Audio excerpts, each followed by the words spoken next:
issues in the Dallas County judges race. We'll talk to Republican nominee Wade Emmert and Democratic nominee Clay Jenkins. Good morning and welcome to Inside Texas Politics. Our guest today, the candidates for Dallas County Judge, Republican Wade Emmert and Democrat Clay Jenkins, and joining the questioning, Grover Jeffers, political writer with the Dallas Morning News. Thanks for all being here today. Let's talk a little bit about this budget first. The vote on it will be taken before one of you takes office, but if you were in the county judge's seat right now with almost $57 million budget gap, how would you close it, and would that include a tax rate increase as an option? We'll start with Mr. Emmert. Yeah, I wouldn't look for a tax increase. There are a number of things that you can do to close the budget. You can do a top-to-bottom review of all the department services and programs to see if there's some way you can remove ineffective programs or find redundancies so you can create some shared services among departments. You can also encourage your staff to look for state and federal grant funding to help take on some of the responsibility that the taxpayers otherwise would have. And you can look for innovative public-private partnerships. You know, for example, our Dallas County parks. Maybe you have corporate sponsorships to help offset some of the maintenance and ongoing upkeep of the parks. Okay, all right. Mr. Jenkins. I too don't favor a tax increase. I've got a plan to bring more transparency to government. I think if we do that, if we put more of our information online, we'll have more transparency, more openness, and people will be able to see what we're doing, and that promotes efficiency. We need more efficiency. I would scrub that budget line by line, and I would look at other revenue sources other than a tax increase if I was unable to balance the budget through efficiencies and cuts. Okay, go. You both say that you're uniters and not dividers. One of the most divisive issues, though, facing the county is the investigation of two constables, Jaime Cortez and Derek Evans. If you were county judge, would you have endorsed a separate investigation of those constables? Yeah, I want to be real clear about this. What's wrong is wrong. And we have to stop making excuses for elected officials in Dallas County who don't follow the rules, who can't follow the law.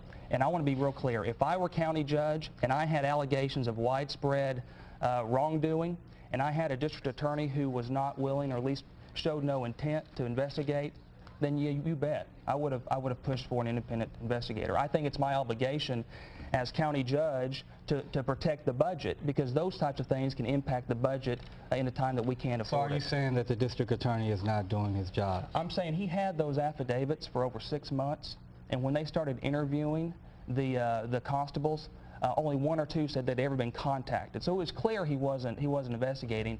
Even the Dallas Morning News editorial acknowledged he wasn't investigating.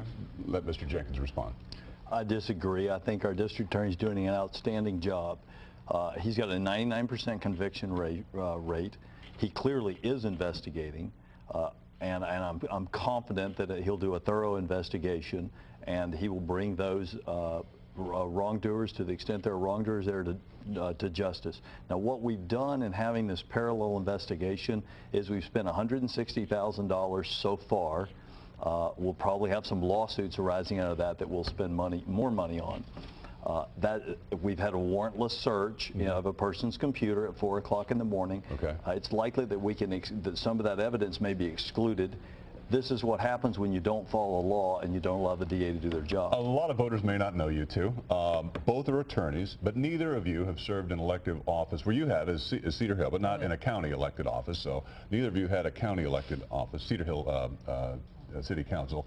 So to each of you, why do you think you're more qualified than the other guy, Mr. Emmert? Yeah, my background is different. I don't come from party politics. I don't come from county politics. My experience has been, over the past decade, city politics. President of economic development, 2-term city council member, chairman of regional boards and commissions, small business owner. My experience is in the city level, which gives me a great understanding of the issues, but I'm not mired in county politics. Okay. Mr. Jenkins? I too am a newcomer to this and not a county politician. My background is I own a health services company and a law firm. But I do have a proven track record of working with people to get things done. I've got the trust and respect of the other countywide elected officials, all of whom are Democrats, and many of whom have no opposition in the fall or aren't up for re-election. I think that's going to be important in working with them to balance the budget and deal with the whole host of issues that we have facing Dallas County. So how do we know that you, Mr. Emmert, will stand up to the Republicans on the court, and you, Mr. Jenkins, to the Democrats on the court? Go ahead, Ray. Yeah, I didn't get to where I am today because of party support. I got the nomination because I was able to build coalitions. When I first started, Gromer, you know, there were other Republicans who had a lot bigger name than I did, but I earned my support one person at a time, grassroots effort. I'm running a very different campaign than Clay is. I'm running a grassroots campaign. I'm not targeting labor unions or personal injury trial lawyers or special interest groups. I'm targeting grassroots people, and as a result, I don't have any obligations to anyone. Go ahead, Mr. Jenkins. Well, I've got obligations, and those obligations are to the people of Dallas County. I will get up every day and do my job and do what's right for all the people of Dallas County. I'm proud that I have the support of a broad swath of Republicans, Democrats, independents, business people, large law firms, small law firms, health organizations, as well as teacher groups and others. In the minute or so we have left, on transportation, the county judge can be a bully pulpit, particularly in Austin with the legislature. Transportation, would you support a regional transportation authority, which has been tried now for a few sessions, to build roads or rail, this would be created by the legislature, that would have the power to increase fees or taxes? Yeah, I'm a fan of rail. I think rail is in the future, but before we ever get to the point of creating yet another authority, other things have to happen at the legislative level. The legislators need to have a commitment to transportation solutions in Dallas County. So that has to happen first before we even talk about additional government bureaucracies. Okay. Mr. Jones. Economic development is the key thing that I want to push for, and I think it's imperative that we tackle our transportation problems here. There's not adequate money at the legislature. They don't seem interested in tackling it, so I do favor a plan to allow the local voters to determine if they want more transportation and how they wish to pay for it. Real quick. How do you get the Inland Port project in southern Dallas back on track? Let's Mr. Jenkins answer that first.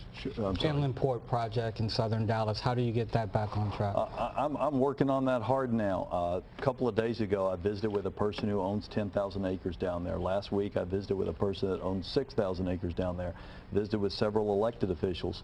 What we've got to do is we have to get economic development going, particularly in southern Dallas County, throughout Dallas County, and that's the best chance we have to do it. Seconds left. The answer is to get government's hand out of the mix. That was the problem to begin with. Government got involved and started influencing, or trying to influence the direction of the inland port. Okay, thank you very much, both of you, for being with us today. Of course, we'll be talking with you in the months ahead. Best of luck to both of you in your campaigns. Great. Thank you.